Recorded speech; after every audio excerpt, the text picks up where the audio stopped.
నమస్తే welcome to YOYO TV.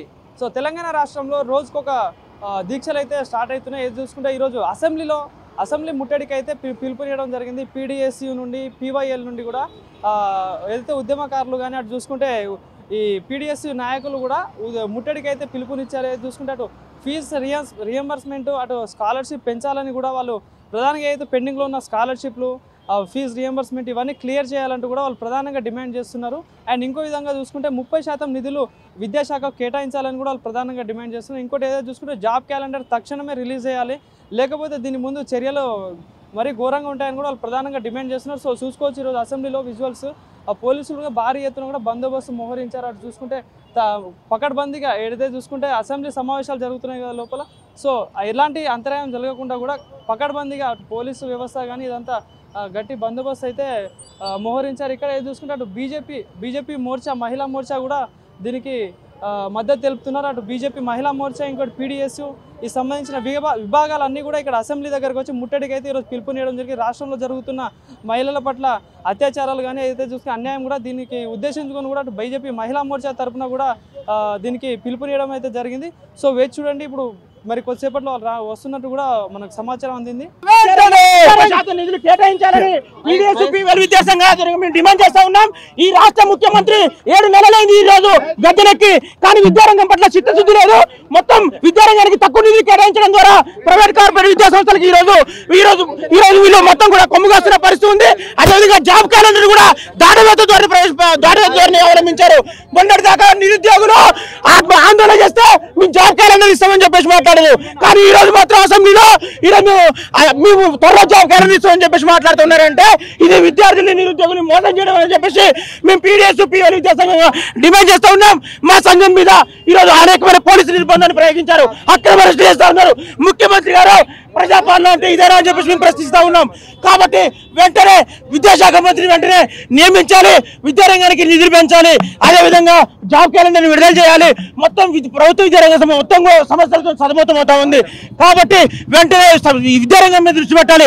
ముఖ్యమంత్రి గారికి పక్క పార్టీ మీద కొన్ని శ్రద్ధ విద్యారంగం మీద లేదు, నిరుద్యోగం మీద లేదు।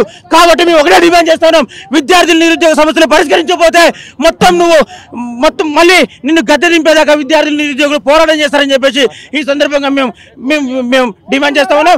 తెలంగాణ రాష్ట్ర వ్యాప్తంగా ఇప్పటికే విద్యారంగానికి సంబంధించినటువంటి స్కాలర్షిప్ ఫీజు రియంబర్స్మెంట్ 8,000 కోట్ల రూపాయలు ఇలా చదువు దూరం చేస్తున్నటువంటి కుట్ర వారుతా ఉంది। దీని తక్షణమే అసెంబ్లీ బడ్జెట్ సమావేశాలలో విద్యారంగానికి 30% నిధులు కేటాయించాలి, అదేవిధంగా జాబ్ క్యాలెండర్ ప్రకటించాలని చెప్పి మేము పీడీఎస్ గా పెద్ద ఎత్తున ఆందోళన చేస్తున్నప్పటికీ ప్రభుత్వం స్పందించట్లేదు। అందుకనే ఈ రోజు అసెంబ్లీ ముట్టడి కార్యక్రమం నిర్వహిస్తాను।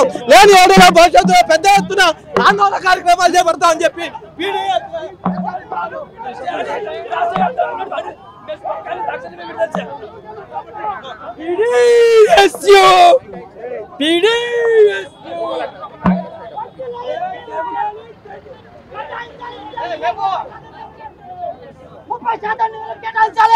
ఈ రోజు రాష్ట్ర ప్రభుత్వం నిర్లక్ష్యంగా వహిస్తుంది।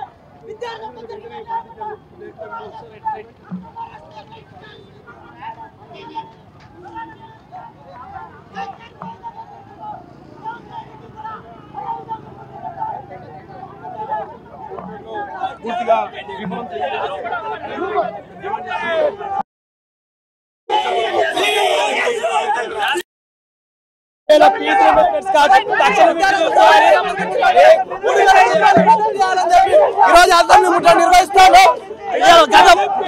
ప్రభుత్వం ఏదైతే విద్యార్థుల మోసం చేసిందో ఈ రోజు కాంగ్రెస్ అధికారంలోకి వచ్చిన తర్వాత అదే విధంగా విద్యారంగాన్ని మోసం చేస్తున్నారు। తక్షణమే 3,000 కోట్లు సంబంధించినటువంటి విద్యారంగానికి 30% నిధులు కేటాయించాలని చెప్పి డిమాండ్ చేస్తున్నారు।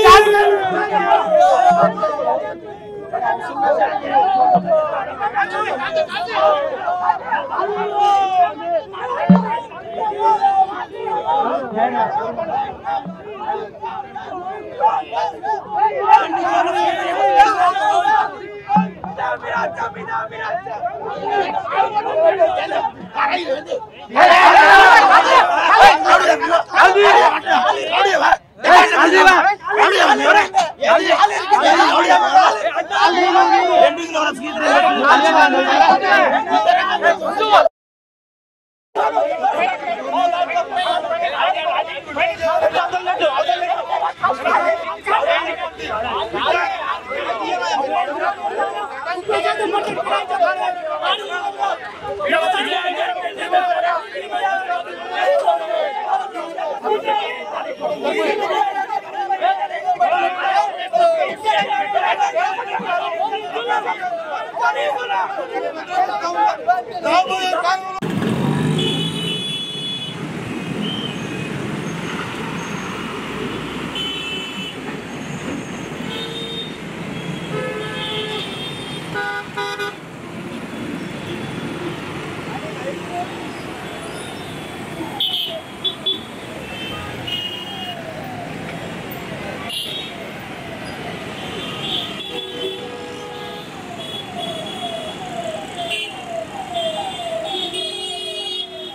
ఇది ఏదైతే పీడీఎస్యూ పీవైఎల్ సంబంధించిన అయితే అధ్యక్షులు కూడా దానికి సంబంధించి ఈరోజు ధర్నా అయితే అసెంబ్లీ ముట్టడి చేయడం అయితే జరిగింది. వచ్చిన వాళ్ళని వచ్చినట్టుగా పోలీసులు కూడా లాక్కెళ్తున్న పరిస్థితి మీరు ఇందాక చూశారు కదా. వాళ్ళ ప్రధాన డిమాండ్స్ ఏం లేదు, స్కాలర్షిప్లు పెంచాలి, అయితే ఫీజు రియంబర్స్మెంట్ ఉన్న పెండింగ్లో ఉన్నవన్నింటిని కూడా క్లియర్ చేయాలి, ఇంకోటి జాబ్ క్యాలెండర్ తక్షణమే రిలీజ్ చేయాలి, ఇంకోటి అయితే విద్యాశాఖకు సంబంధించి 30% నిధులు కేటాయించాలని కూడా వాళ్ళు ప్రధానంగా డిమాండ్ చేస్తున్నారు.